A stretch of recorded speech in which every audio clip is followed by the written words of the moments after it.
দিলীপ ঘোষ আমাদের সঙ্গে এই মুহূর্তে রয়েছেন। আমার প্রথম প্রশ্ন, 21শে জুলাই প্রতি বছর বাংলার রাজনীতির তাকিয়ে থাকতো 21শে জুলাইয়ের দিকে। এবার 21শে জুলাই কটা হবে এবং কোথায় কোথায় হবে তা নিয়ে একটা বিতর্ক 21শে চলছে। জুলাই শহীদ দিবস নয়, টিএমসিটাকে ডিম ভাত দিবস করে দিয়েছে।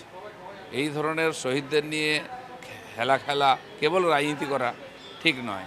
বাংলায় একটা রাজনৈতিক আন্দোলন হয়েছে, কিছু রাজনৈতিক কর্মী শহীদ হয়েছেন, তাদের শ্রদ্ধাঞ্জলি দেওয়া উচিত, সবাই তাদেরকে শ্রদ্ধা করে। সেটা নিয়ে টানাটানি হাইজ্যাক করা আর পার্টির প্রোগ্রাম করে দেওয়া আমার মনে হয় এটা ঠিক নয়। বাকি টিএমসির কারা কার সঙ্গে আছে, কোথায় প্রোগ্রাম হবে, পুলিশের সঙ্গে কথা বলুন, তারা পারমিশন দেবেন, করুন, আপত্তি নেই। অনেকে তো বলছেন এই হাইজ্যাক করার পেছনে বিজেপিরই ষড়যন্ত্র কাজ করছে। যে কোন কাকে হাইজ্যাক করলো? সবাই তো সবাই বলছে আগমার্কা টিএমসি। কটা টিএমসি সেটা আমরা জানি, এটা আমাদের দায়িত্বও নয়। বা বিরোধী পার্টি তাদের কাজ করুক, বাকি পুলিশ প্রশাসন আছে এসব অনুমতি দেওয়ার। মুখ্যমন্ত্রীকে আমরা অনুমতি দিয়েছি, না করিনি। কিন্তু আজ যিনি মুখ্যমন্ত্রী তাকে কতবার কোর্টে যেতে হয়েছে, এটা মনে করে দেখুন একবার। ঋতব্রত বন্দ্যোপাধ্যায় শিবির আজকে তারা গান্ধী মূর্তিতে করবেন, সভাস্থল পরিদর্শন করেছেন।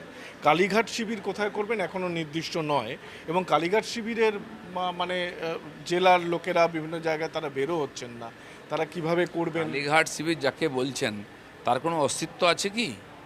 একজনই আছেন কালীঘাটে, তিনি কি করবেন? তিনি যেখানে সেখানে বসে পড়েন, রাস্তার ধারে যে কোনো জায়গায় করতে পারেন, তার তো এইসব লাগে না অনুমতি।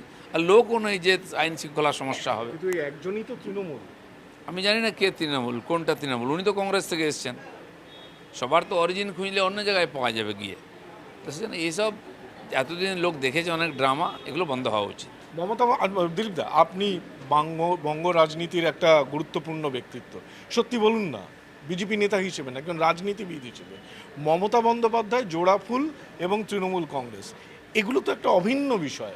মমতা বন্দ্যোপাধ্যায়কে বাদ দিয়ে কি তৃণমূল হয়? না, উনি জোড়া ফুল নিয়ে বাড়িতে বসে থাকুন, কে মানা করেছে? ওনার এমএলএ নাই, এমপি নাই, পঞ্চায়েত নাই, জেলা অফিস নাই, অ্যাকাউন্ট নাই। তো এই জোড়া ফুল আর টিএমসি থাকলো কোথায়? পার্টির সর্বস্ব চলে গেছে। সত্যিকালে পশ্চিমবাংলায় যদি কেউ সর্বহারা থাকে সে মমতা ব্যানার্জি।